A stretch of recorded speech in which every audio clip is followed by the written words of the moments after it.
Warning: this episode contains some strong language. Listener discretion is advised.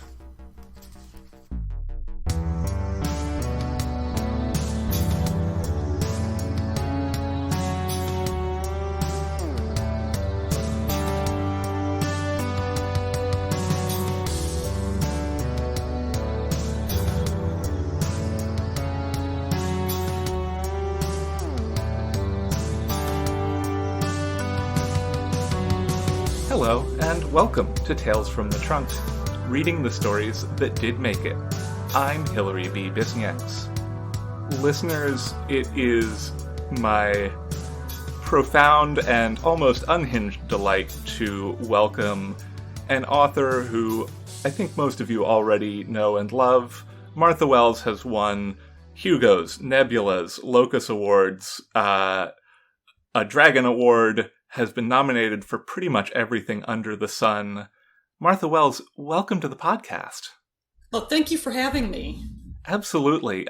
It's been kind of a dream of mine to have you on the show kind of since I started it, and I realized this year, I've worked with a number of other Tor authors, and so why not just ask? And, the motto of the show is don't self-reject, and I went for it, and here we are.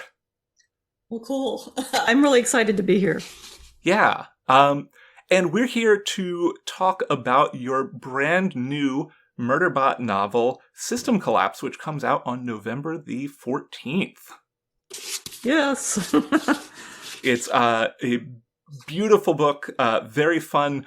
A warning for our listeners, there probably will be some spoilers for Network Effect, since System Collapse is a direct sequel.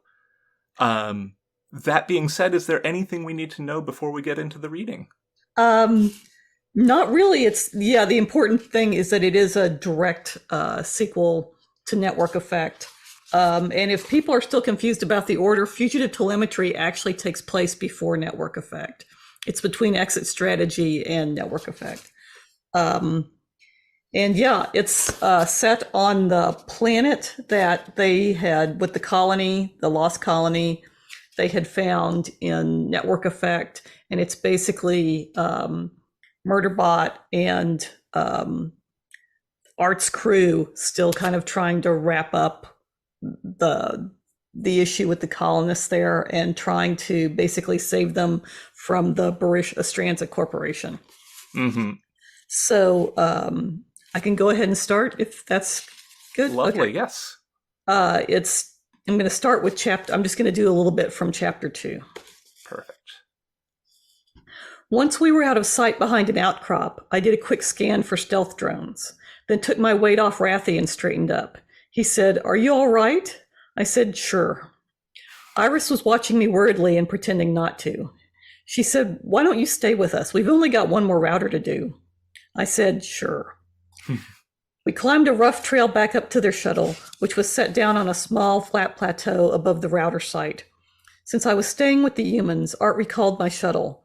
It would hopefully make the lurking BE team think we had left. The original Barish Astranza task force had told us the new arrivals were a scheduled reinforcement, not a response to the distress beacon they had sent. But Seth had said they were probably lying about that. And if they were lying, it meant that BE had more backup waiting at the wormhole somewhere relatively close to this system, which made sense if they had been sending multiple explorer groups to systems in this general area. But the real problem was that now BE had a supply ship and an armed explorer, and there was still no sign of a support ship from the University of Mahira and New Tideland, and we really needed one. Phase 1 of Plan A, Get the Hell Out of Here, had involved trying to get a specialized decontamination update to the colonist med units so they could run the alien decontamination protocol on each other.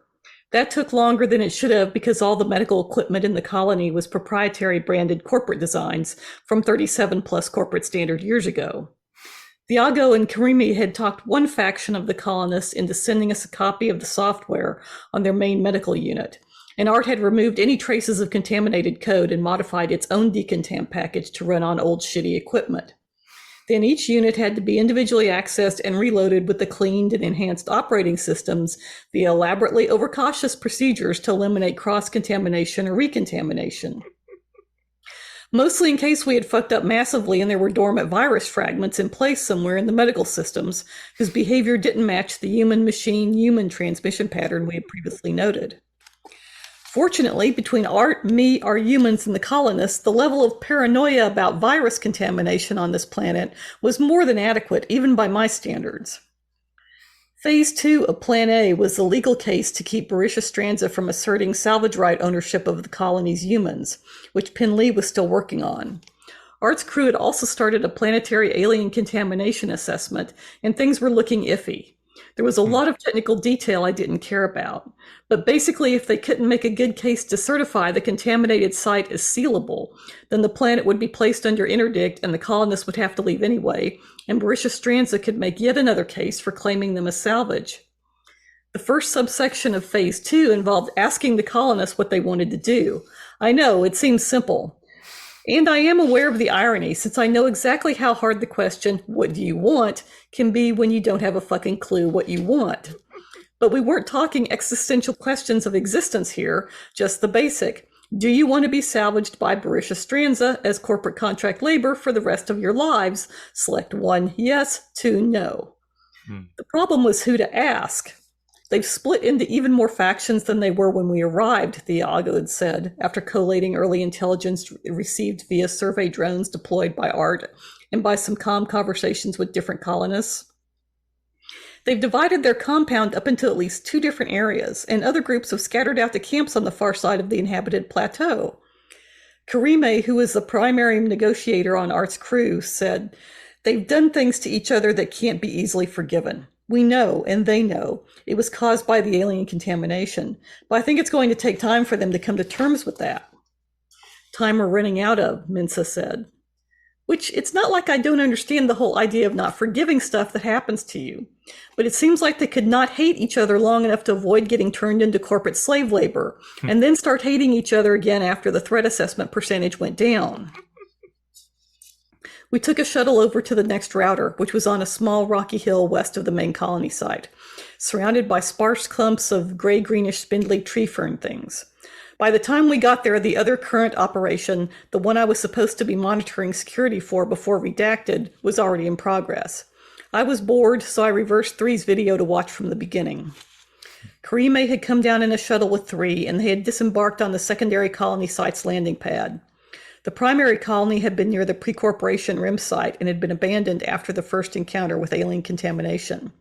The colonists had put this one on the lower terrace of a plateau, using heavy equipment to carve out chambers and passages before building their habitats on top. So the colony had both open-air structures and below-ground shelters to retreat to and to protect supplies and vital systems. Below the habitat, they had carved vehicle landing areas and ramps down to another agricultural installation and water production plant.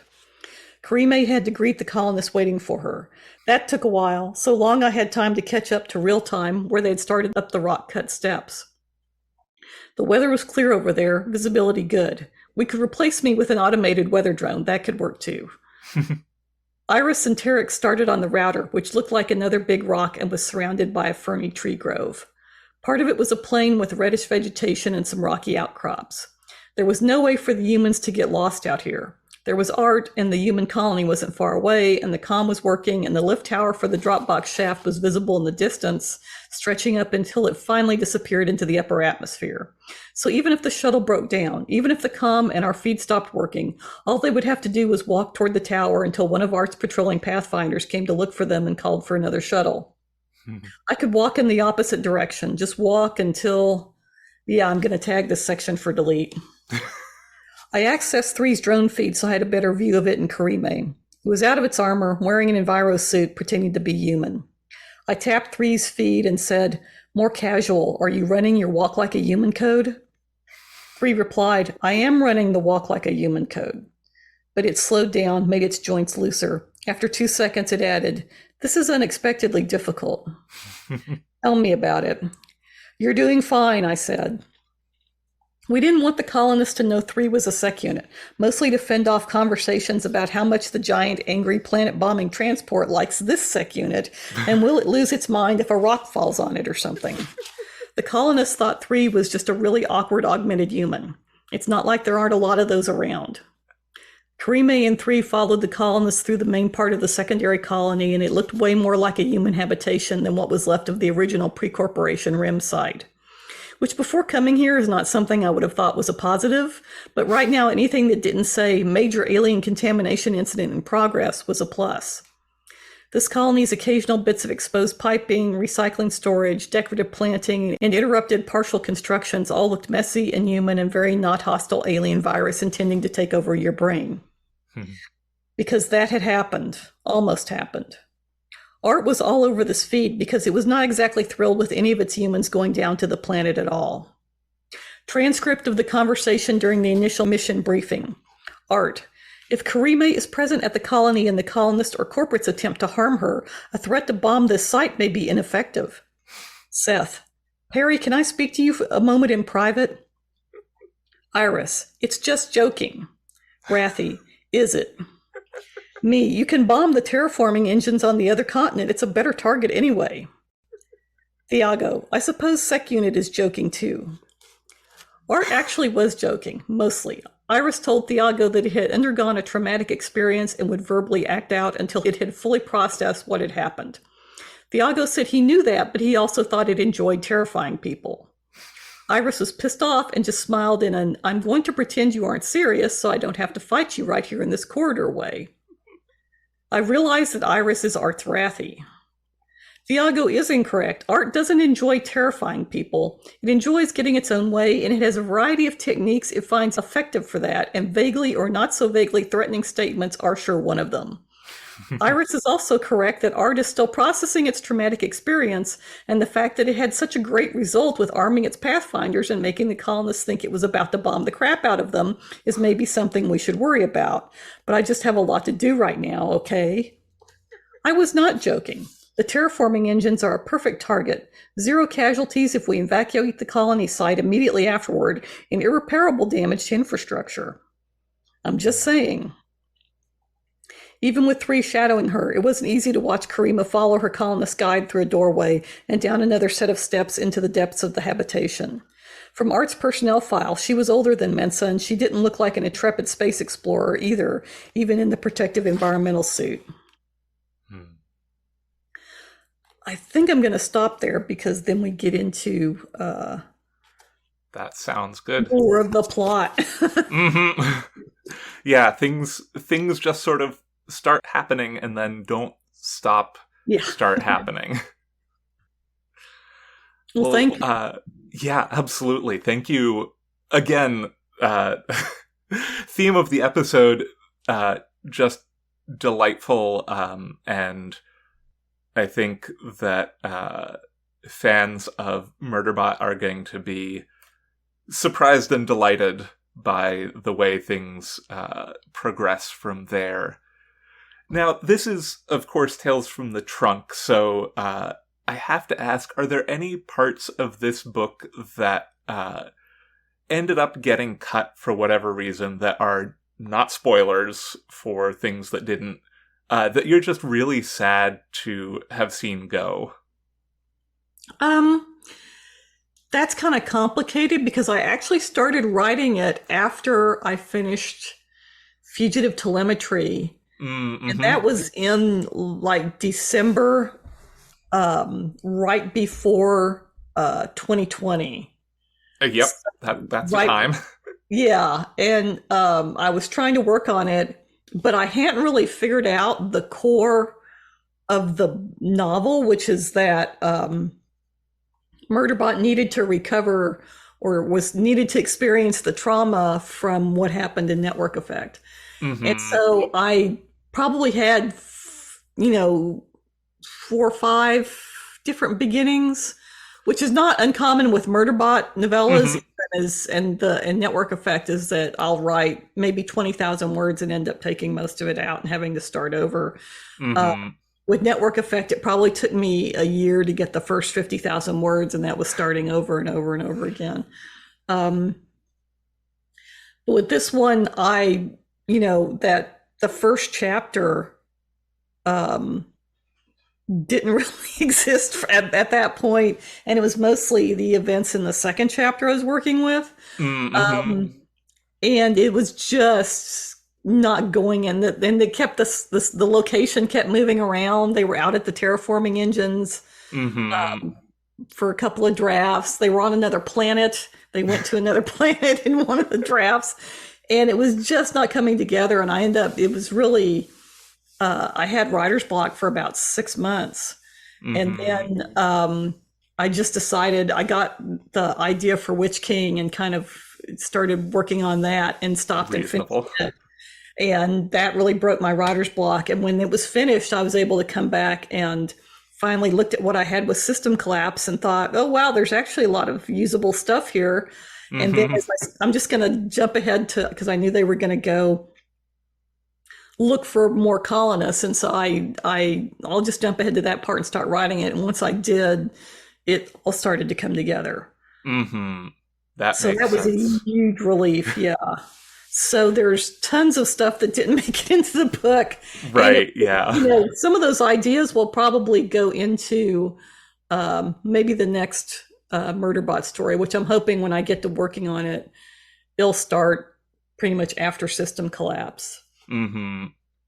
Yeah, it's interesting to hear that, you kind of broke the writer's block by going and writing Witch King, which totally makes sense. But it's very encouraging to hear, like, oh yeah, everybody gets writer's block, and like just changing gears and working on something else, whether that is, Dragon Award winning fantasy novel or, just some random other thing, is like a totally valid and great way to get out of that.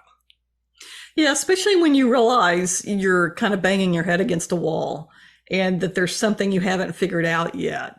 I mean, for a lot of people, it's not necessarily writer's block where you just can't write. It's that there's something in your process that hasn't clicked over yet to really figure out what you want to do.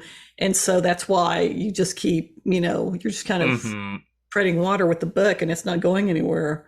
Yeah, and it's kind of stepping away and doing something else, especially at that time. And I think I kind of needed a real break from trying to write System Collapse, because it was just, I had just gotten myself into the corner, and the stress of the lockdowns and the pandemic and everything was just making it a whole much worse.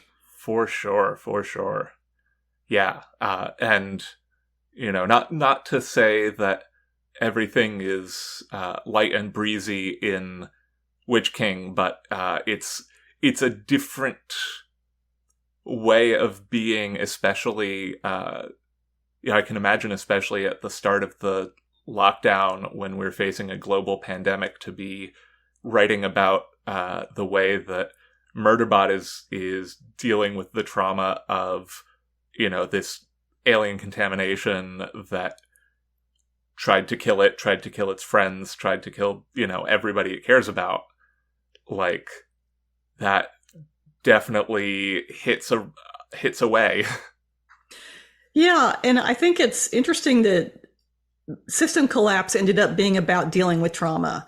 And that Witch King, in a lot of ways, is about dealing with trauma, personal trauma, historical trauma, cultural trauma, and trying to use that to keep going, basically. Yeah.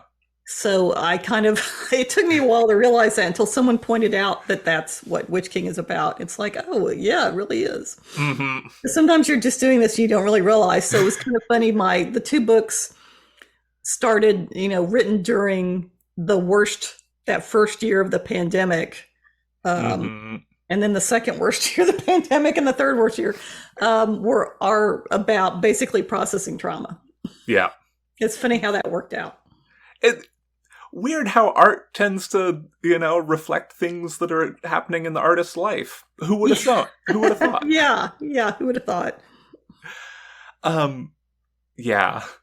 So, I know that this is, in some ways, kind of a difficult book to talk about without spoiling things, but are there any parts that you're really excited for listeners to get to, that just, like, you're so happy that this got to stay in the final draft of System Collapse? probably my favorite part, hopefully this isn't too spoilery, is when Murderbot comes up with the solution to how to persuade the colonists. Mm-hmm. And Big same. Big same. yeah, that was such a fun moment. I haven't seen people mention it yet. Actually, that was like my favorite. I really felt like that was the core of the book a lot for Murderbot. It's processing trauma is a big part of that, but media for communication and for understanding, using media as a method of understanding other people. Yeah. Was such a big part of Murderbot's evolution, and the fact that it realizes how to do that. Like this, it can be done, but the fact that this is what we need to do, and we need to do it now. We need to do it in a hurry. It is really kind of the most Murderbot way that doesn't involve murdering the shit out of anybody. Yeah. And that's, and I think it's also a way, it's very, it's very characteristic of Murderbot. And it's also kind of how I want to show Murderbot thinking, how it approaches solving problems is different from the way a human person would do it. Like Fugitive Telemetry, I had some trouble working on that until I kind of realized Murderbot would not solve a mystery like a normal human detective. It would not go and question people because it doesn't, the way it processes data and the way it handles things, it's not going to be able to get as many clues from just talking to a human as another human. But what it would do is like build a database and try to because it's like that, dealing with that vast amount of data is something humans would find incredibly intimidating, but for it, that's no big deal. Yes, we can figure out where every person on this station was, or most of them, and at that exact moment, and that's worth it. So yeah, absolutely. Instead of like making personal pleas or something like that humans would think of doing, the idea of like assembling the information into a package that the humans could understand, that it was familiar with, would be like a thing that would come up with. I just wanted to say in regards to the way that Murderbot solves the problem in Fugitive Telemetry, I found very appealing, partly because of my job in information security, that like it felt very, this is kind of the way that we solve problems, nowadays in information security, is assemble, these vast databases and synthesize it down, and like that it really isn't something that can just be either a fully organic process, nor can it be like a fully machine-driven process. Yeah. And that works great with Murderbot. That's we love lots of things about Murderbot. We love that it has robot autism. And we absolutely love, like, I love the way that it talks about otherness in a way that is neither wholly negative nor wholly positive. But in a way that is, like, extremely human, while also reminding everybody, hey, I'm not actually a human. Yeah, that's one of the things that's really kind of important to me, is trying to write a character that's really as close to what a machine intelligence, human neural tissue would seem like as a person, a human could get. kind of like how writing alien characters. And it always gets frustrating when people don't want to, when readers don't want to accept the character on their own terms. Yeah. It's sort of like, if you don't want to accept the premise of the book, then don't read it. Yeah. Sorry, can't really help you there. Yeah. It's like, if you don't accept this premise, then there's really nothing I can say to convince you. So yeah, it's not really a argument to have. We're sorry this book is not for you. Not everything has to be for everybody, and that's okay. But we are sorry that this book is not for you. Yeah, basically. Yeah. So before we wrap up, I know we've mentioned Witch King briefly. Do you want to talk to our listeners either about Witch King or about any other projects that you have out right now or that are forthcoming that you're really excited to share with the world? Yeah, Witch King came out in May. It was the book that broke my writer's block, so I'm really fond of it. Also, I think it helped that it's the characters are traveling through one of the storylines and just being able to kind of... Murderbot has that really intensely focused point of view because it doesn't, even though it's being able to access all these cameras and see what other people are doing, it's really has to be kind of an internal, tight narrative. And Witch King is very expansive because they're traveling through this landscape, and also it's nice starting a series like that because you're back at the moment of creation. You don't have to worry about what you did before. You can just make stuff up. For sure. And that's a lot of fun. So it was nice going back to fantasy and going back to that kind of just really enjoying creation and coming up with all this different stuff. I also had a second fantasy come out. It's the author's preferred edition of City of Bones, which was my second novel, and they had gone out of print for a long time. TorDotCom bought the rights and reissued it in ebook and trade paperback with just a lovely new cover by Jamie Jones, who does the Murderbot covers. Oh, yeah.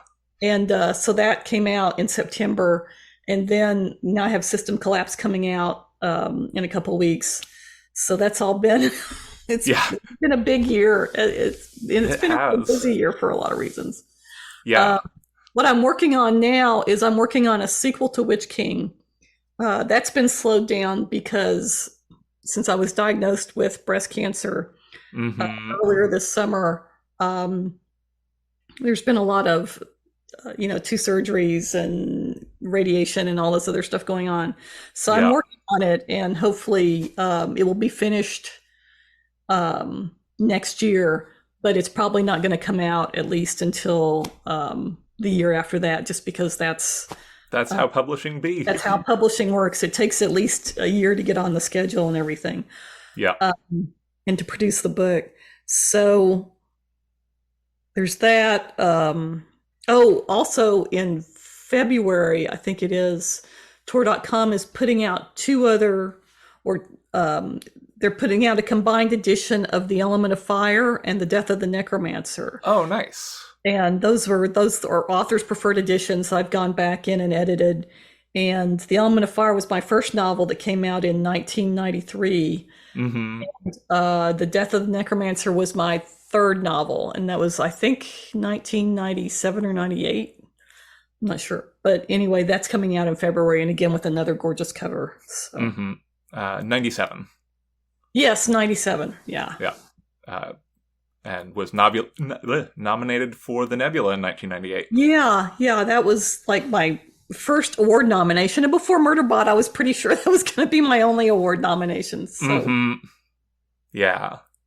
Well, all of those are very exciting. And listeners, if you only know Martha's work through Murderbot, I definitely recommend checking out her other novels. There is quite a back catalog that I think will more than hold you over, depending on how fast you read, hold you over certainly until System Collapse releases. and also depending on the speed of your reading and how many rereads you do, should hold you over to the next Witch King and the next Murderbot as well. Yeah, hopefully. Yeah. If for whatever reason that doesn't hold our listeners over, is there anything that you've been particularly enjoying in the wider media landscape that you'd like to pump up? Yeah, I enjoy Nghi Vo's books. She just had one come out. Mammoths at the Gate. That's Bible. It's a short novella series, fantasy series. It's just really good. Kate Elliott has had the second book of her space opera come out, Furious Heaven. That was great. Really enjoyed that. I'm really looking forward to the third book. Andrea Hairston has a new novel coming out. I haven't read it yet. I've got it to read. The Water Outlaws by S.L. Huang. It's Huang. Yeah. It's just like I'm just... Yeah, when you have all this medical stuff going on, it's really hard to concentrate. But yeah, I've been waiting that book for a while, and now I've got it, and it's like I can't wait to have a chance to get started on it. But yeah, there's just so much good stuff coming out. Aliette de Bodard has had another novel come out that, again, I haven't had a chance to start. And she's been one of my favorite in fantasy and science fiction. Yeah. So and it's just there's so much out right now that it's there's so much to read. There's so much to read. As my dad always says, so many books, so little time. Yes. Finally, before we go, Martha, where can our listeners find you elsewhere? My website is marthawells.com, and that's got links. I'm on Blue Sky now. I'm on Mastodon. I'm on, I guess that's it. That's enough. Yeah, well, actually, I'm trying to keep up with Instagram now. So I'm Martha Wells Writer on Instagram.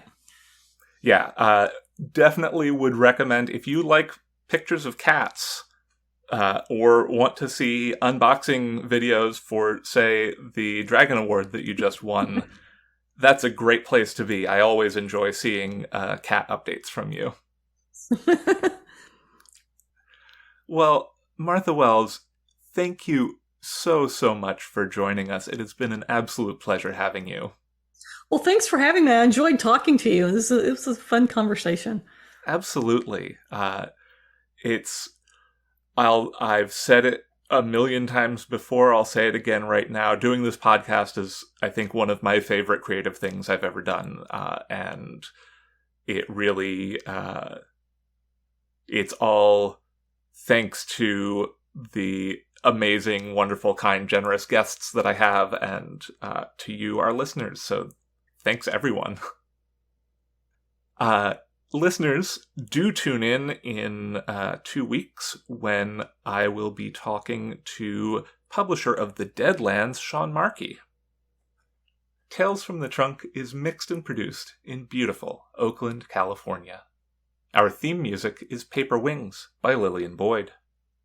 You can support the show on Patreon at patreon.com/trunkcast. All patrons of the show now get a sticker and logo button, along with show outtakes and other content that can't be found anywhere else. You can find the show on Blue Sky at trunkcast.bluesky.social, and I post at hbbisnieks.bluesky.social. If you like the show, consider taking a moment to rate and review us on your preferred podcast platform. And remember, don't self-reject.